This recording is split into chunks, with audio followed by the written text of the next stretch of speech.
Hello everyone, I am Mrs Esther Massey. Welcome back to another session of the poem, The Psalm of Life. Let's continue with the fifth stanza.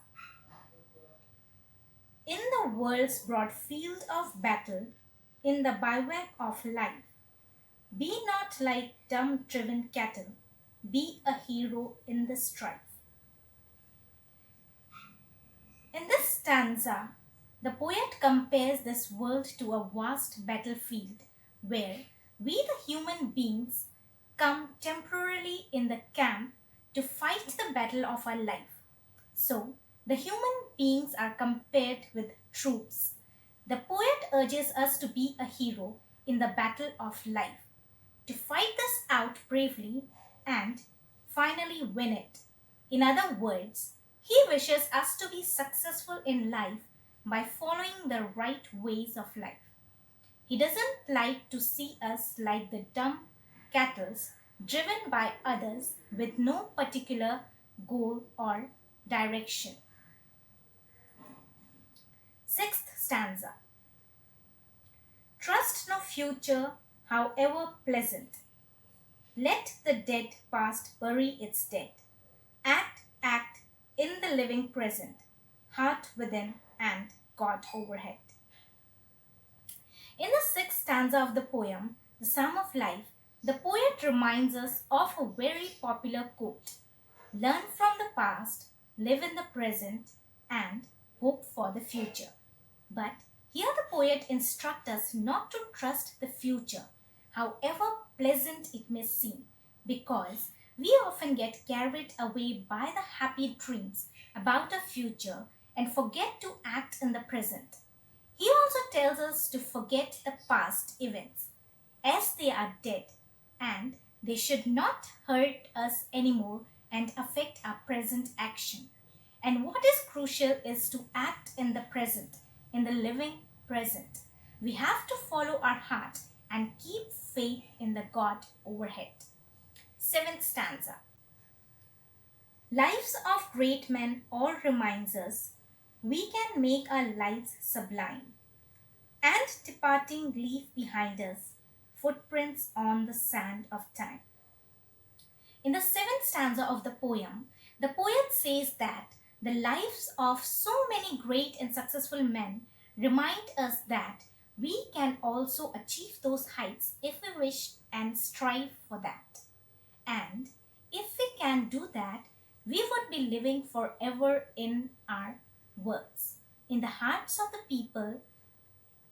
Longfellow compares this immortality to leaving footprints on the sand of time.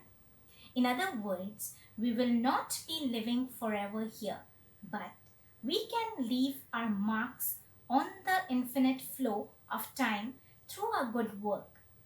That would inspire later generations to follow our way. Eighth stanza. Footprints that perhaps another, sailing over life's solemn main, a forlorn and shipwrecked brother, seeing shall take heart again. In the eighth stanza of the poem, the poet continues the same theme of leaving a footprints to inspire others to follow. He compares a dejected or wretched person with a hopeless, shipwrecked man sailing over the large sea of life, that is, life solemn main. The person can find the example set by us and can gain courage and hope to move forward. Ninth stanza. Let us then be up and doing, with a heart for another, for any fate, still achieving, still pursuing, learn to labor and to wait.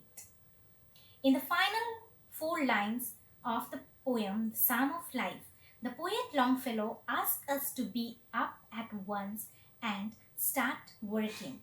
However, the poet here urges us not to mind the consequences or to make our mind prepared for any fate.